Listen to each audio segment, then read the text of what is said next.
Check Podcasts.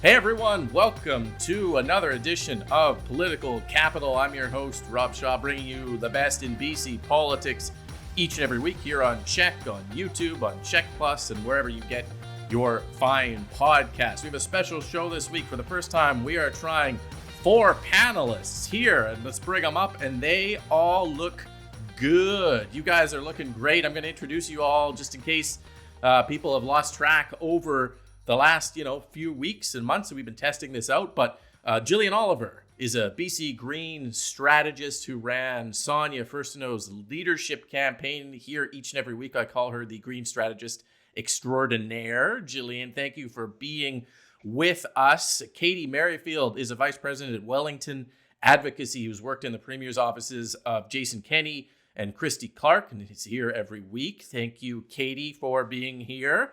We go through the boxes here. Jeff Ferrier, vice president at Hill & Knowlton, who most recently worked as executive director of communications in health in the current BC NDP government. Jeff, thanks for coming back and doing a second show with us. And Maclean Kay, editor of the Orca. Thank you, Maclean, for being here. Everyone's here. I think it looks great. I like it. I like the vibe. And we are going to jump right into our first topic, which is, are you ready to get back to normal? Because that is what Dr. Bonnie Henry started to announce this week, dropping masks, dropping them like they were hot right at midnight, like just 12 hours from the press conference. Boom, you can take your mask off, saying the proof of vaccine card as well is going to end April 8th. Lots of details, caveats, ways to look at this. Katy, what do you make of the announcement, the messaging? We've talked a lot in the past about COVID messaging, how it resonates with the public, and how this kind of all shook out when you saw it. Look, I wish we had a celebration filter on right now because I am just so very happy. Masks are off, vax cards are going away next month. People can visit their loved ones in care homes. Churches are going to be full again, and kids can stay at overnight camp. So we don't know what the future holds, but today is a very good day. And I just want to say kudos to Dr. Henry, Mr. Dix, the Premier's office, the whole health team, as well as British Columbians in general, because, collectively, we have done everything that we have been asked. We've achieved a double vaccination rate of over 93% for adults. We've abided by every single restriction, even the inane ones. And so this, to me, is a happy day. I will say I was surprised because I felt like the messaging leading up to yesterday didn't indicate this absolute beauty of an announcement. I didn't think that was the likely outcome, but I know how fast these decisions change. And so I'm rather nonplussed now, but kudos to the government. Thank you. Yeah. Katy, sharing the love this week on the show. Maclean, bring us back down to earth. Go the opposite direction.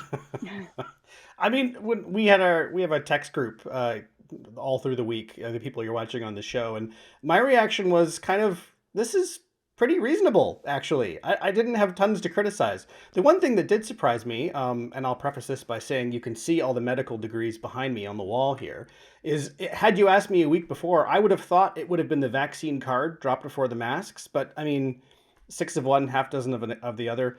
There are some things that are slightly confusing. I had to explain to my 7-year-old why he still has to wear his mask for another week at school, but absolutely nowhere else. But in the grand scheme of things, these are quibbles. That's a week of difference. I'm with Katy. I actually thought this was a very reasonable announcement, and I'm glad we're here. Jillian, I saw you nodding your head there. The timing, the vaccine card, mask, there's another month of the vaccine card. Dr. Henry said, it's in place in higher risk settings. And there's kind of a comfort level that might exist in a restaurant if you take your mask off for the next 4 weeks, knowing that everyone around you is still vaccinated. I don't know. Maybe they could have dropped it at the same time. What do you make of all that timing? Yeah, I was expecting the same thing for the vaccine card to come off first, and masks to come off a little bit more gradually. That's what we've seen in other provinces. So I think that's sort of just why I was expecting it. And of course, we're seeing so many more breakthrough cases with Omicron with people who are vaccinated.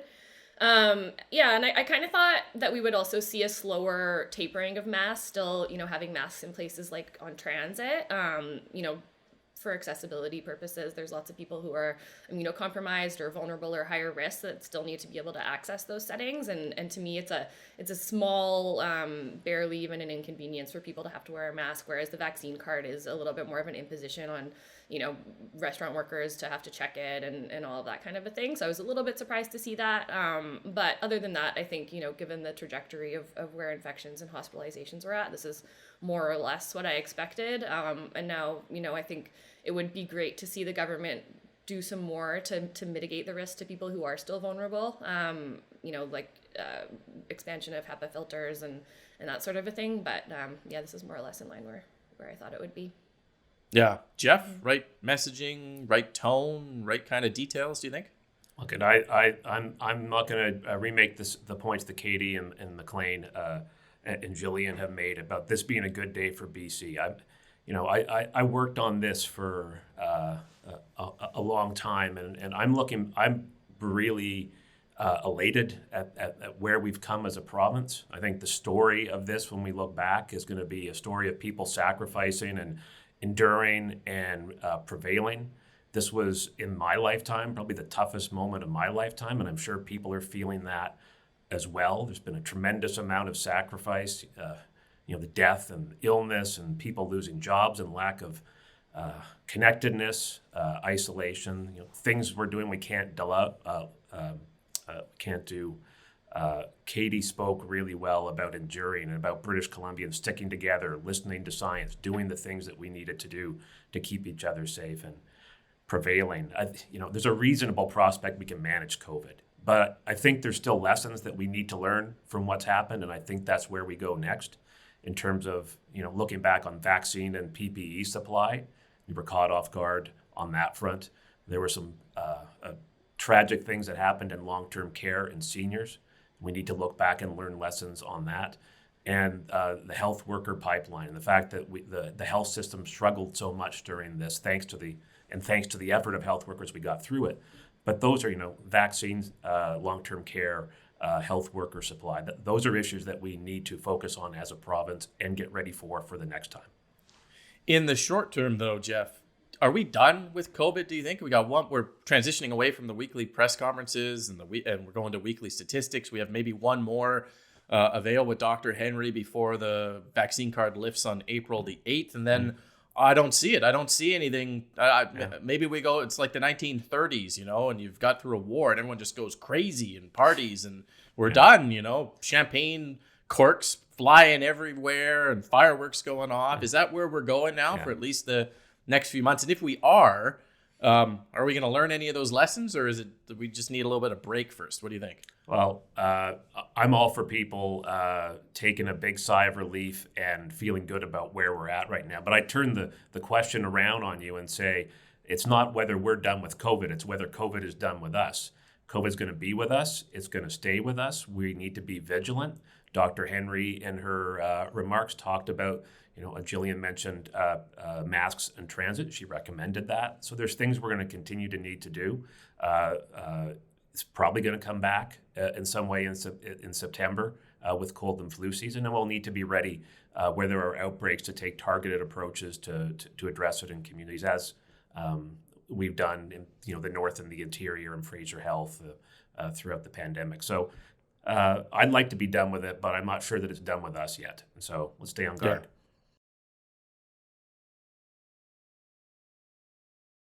Katy, did you take your mask off this morning and do anything that you didn't do before? And what do you think people's comfort level is with doing this right now when you're out and about?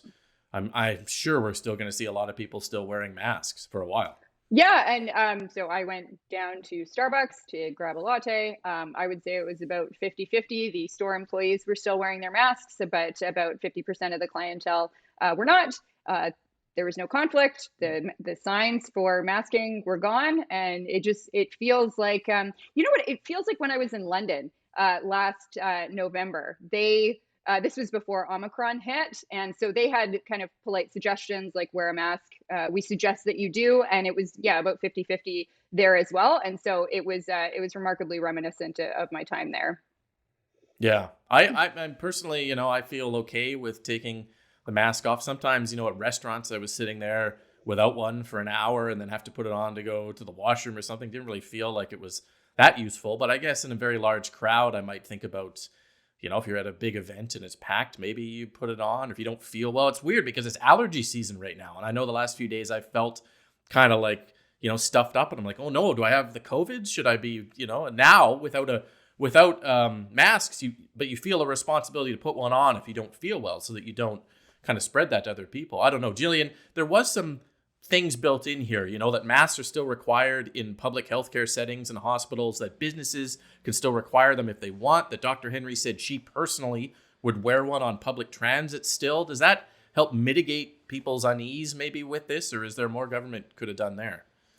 Certainly, I think, high risk settings like medical offices and hospitals and long-term care, like very prudent. I like I said, I think that in places that are essential services like grocery stores and things like that, personally, I think, frontline workers have been through a lot, putting themselves on the line to kind of keep society going. And I've spoken with many who, have felt sometimes attacked when people in my community have come in without masks, for example, where that's a little bit more common and has been common in the last couple of weeks, lots of kind of like open defiance.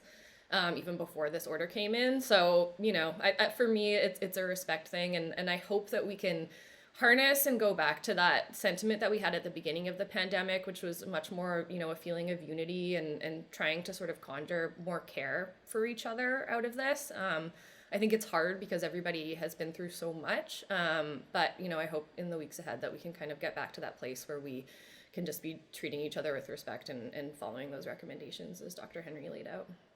Yeah. Speaking of respect, Maclean, I have mad respect for your collection of wrestling masks. You've put a lot of money and effort. I'm not going to say most of your family's life savings, but a significant amount of money has gone into your wrestling mask collection. What are you going to do? You can't wear them anymore.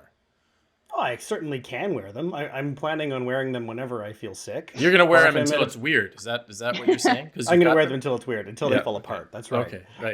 No, I mean, I think there's every chance that we're going to need masks on a more widespread level come the fall. I don't know that that's likely, but it's certainly possible. And as I say, I think we should make it normal that whenever you feel sick, you should wear a mask. And there will be places, even today, businesses, restaurants, what have you, that will want you to wear a mask. And frankly, I respect that choice. So I'm gonna keep them on me. The one thing that struck me yesterday is, all five of us have, I think, more or less the same opinion today, which is that this is a positive step. There is a subset out there, and I saw this in my social media mentions overnight. There are people out there who are very afraid, is the word I'll use. They're very angry. Some of them use words like betrayed. And so this is a subset of people, and I think it's a minority, a small minority, but they're very vocal, that the government's going to have to be just mindful of. It's going to take some people longer than others to be comfortable doing something as simple as not wearing a mask in a public place. The feelings are strong, and it's understandable. We're 2 years into a pandemic, but we don't want the fringe to become so alienated and angry that they feel no choice but to act out, which is what we saw, the previous months. I don't know that that's going to happen.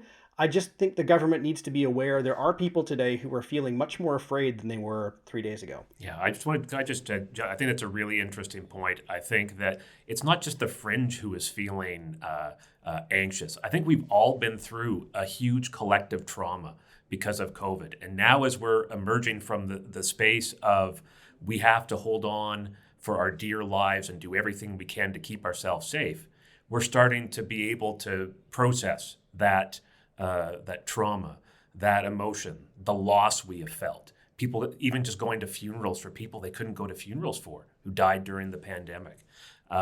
And so it's really important for government, and I know they're going to want to talk about the economy and other things, but they really need to lead the province in a discussion about the lessons learned, the steps that we're taking together to get ready for next time and to fix the problems that were exposed by the pandemic, or else we're going to see exactly what Maclean talked about. And Jeff's right. I didn't mean to use the word fringe. He's right. It is a small subset, but the fringe is not the right word. Okay. Let's, used to say that we would just move on and talk about COVID again next week. I hope we're not talking about it again next week, but if we are, we'll come back to it, I guess. Another topic that I wanted to touch on with you all is gas pricing. And we have mentioned this before, but the Alberta government brought in a reduction to their fuel tax and a rebate for people there to offset the gas prices that are rising. Now, it's only like $1.50 in Alberta, plus that province brings in billions in oil revenue from the high price of a barrel of oil, whereas BC comparatively does very little of that. So it's kind of a different discussion here, but it does bring up a lot of pressure on the BC government to do something, scrap taxes, lower taxes, rebate something here and there. Anyone, let's start with you, Jillian. Anyone, I think my personal opinion, I don't know if you agree with this or not, is that if we drop taxes, it's more than likely the oil companies just kind of find a way to keep the money anyways. And B, we're taxing dirty gasoline for a reason. We have a carbon tax for a reason, to influence people's behavior to move away from it. And I'm not sure, blowing a $3 billion hole in the BC budget by dropping all of our fuel taxes to save people 30 cents a liter on the pump temporarily until the oil companies find a way with their ridiculous pricing scheme to take it back. I don't really like that option very much, but what do you think are the options in front of government? How realistic are they? Mm-hmm. Yeah, I mean, I think when it comes to gas prices on their own, I think you're right. Like, we saw exactly that happen, that, the province cut taxes and the gas companies just raised them up to what they were before to make the profit margin, because why not? We see that across the economy with companies that are making profit amidst inflation, just raising prices because they know that they can, and people will pay them even if they don't need to, if their costs aren't going up. I think that the options in front of the government are on affordability more broadly, on some of the measures that they've promised and haven't brought in, like a renter's rebate, free contraception, other things that, we didn't see in the budget that had been promised, that I think they were, maybe leaving for a little later in their mandate. And I think that, this could be an impetus for them to move a little bit more quickly on those things, hopefully, because people are really struggling. This is just, I don't think that a jump in gas prices would have been felt so much if people weren't already struggling with all of these other pocketbook issues. So you saw that in the House, the Greens calling for free public transit for a month, for example, which I think is a really good idea. It gives people immediate savings and also helps them to switch their behavior for the long term. Once they get used to riding in transit, they might be more likely to do that in the future, which is exactly what we're trying to do. So hopefully we see some movement on those things, because I think the gas prices are going to be high for a while. Yeah. Katy, how do you think government should respond to this pressure? Yeah, I want to pick up on the affordability narrative that Jillian just laid out. Let's face some facts here. British Columbians are facing affordability challenges on two fronts, housing and gas prices. And even without this, BC is very expensive because it's an enviable place to live. Also, BC had the highest gas prices in North America even before the war in Ukraine. And so I do think that from a political perspective, there are some tangible actions the government could and probably should take. They could do a one-time carbon tax rebate. It's been done before in 2020 under this government. Or at the very least, again, picking up on the transit piece that Jillian outlined, I saw, I think it's Peter McCartney on Twitter. I thought he had an interesting suggestion: remove zone pricing from SkyTrain because people shouldn't be punished for, choosing transit for longer distances. I do have to say, politically, I'm a bit surprised because, in my assessment, at least, Premier Horgan is a reasonable, center-left populist with a constant eye to the troubles of working people. The NDP has run 2 election campaigns on this brand. So I'm curious, I kind of figured that perhaps there's some internal caucus strife between the traditional Labour folks and the environmental activists. Either that, or perhaps this government is banking a little bit too heavily on some existing political capital. And I would argue that's a strategic mistake. Yeah, I mean, there are options, I guess, Jeff, for government. They could do that rebate issue. ICBC sitting on $1 billion surplus from its investments, which I guess, I mean, there are different things. Or there are, like Jillian mentioned, doing affordability in other areas and trying to advance that narrative to compensate for not being able to tackle gas pricing. What do you think? So, yeah, I think that the broader efforts at affordability is the right way for the government to go. They flagged ICBC savings, road tolls, MSP elimination as areas where they've done that, childcare as well. But there's more to do, especially as British Columbians are struggling with high cost of living and high gas prices right here. It's too bad the depth of the debate on gas prices in BC isn't like it is here on this panel. At the legislature, it's as thin as a slice of salami because it's all about taxes, taxes, taxes, right? If you unpack the price of gas, there's three things. There's the crude price. That's the Putin price hike, as President Biden in the States called it. Province can't do anything about that. Province going to say no to the carbon tax, going back on that, because the price point is the whole point. It's how we reduce greenhouse gas emissions at a time when there's floods and fires that are destroying communities across the province and hurting people. They're not going to do that. They're not going to say yes on the fuel tax because it's how we pay for health, education, and climate action. And that leaves an area that the government has started to talk about, which is the corporate profit element, on the refining and the retail side. Oil and gas companies have been doing well and that was before what's happened. And if the pressure continues on the government to act, then I'd expect that that's maybe somewhere that the government will look. I think that Minister Ralston and Energy started to talk a little bit about that this week. But if the pressure continues, that's one area where they may pivot. That's going to be a hard, tough slog against the oil companies and their lawyers to try and break up the very small number of companies that control the retail and distribution side in BC to provide some competition that might lower prices. That's going to be a tough file for government if they go that route. Maclean, really quickly, what's your take? I think it's a mistake to look at the gas price issue as solely, a commuter choosing to fill up their minivan instead of taking transit. That is not where it ends. The price of gas affects everything from, do you like food? I mean, fuel is involved in growing, harvesting, and distributing the food to your grocery store. That's just one example. The price of gas going up will drive inflation almost across the board. The other thing that it needs to be considered is we compare a lot with Alberta and the oil revenues there. Look at Ontario. Ontario in Metro Toronto, the gas prices are usually around 40 cents a liter cheaper than British Columbia. And the key there is that it's a competitive disadvantage. And in industries that rely on fuel, which again are a lot of them, eventually a massive price difference like that will start to go into decisions about where to put things like manufacturing and facilities and R&D and all these things. And so, yes, it is about commuting and public transit and all these things, but skyrocketing gas prices affect almost every other aspect of life and simply do have to be taken into consideration. Great. Okay, thank you, panel, for being here.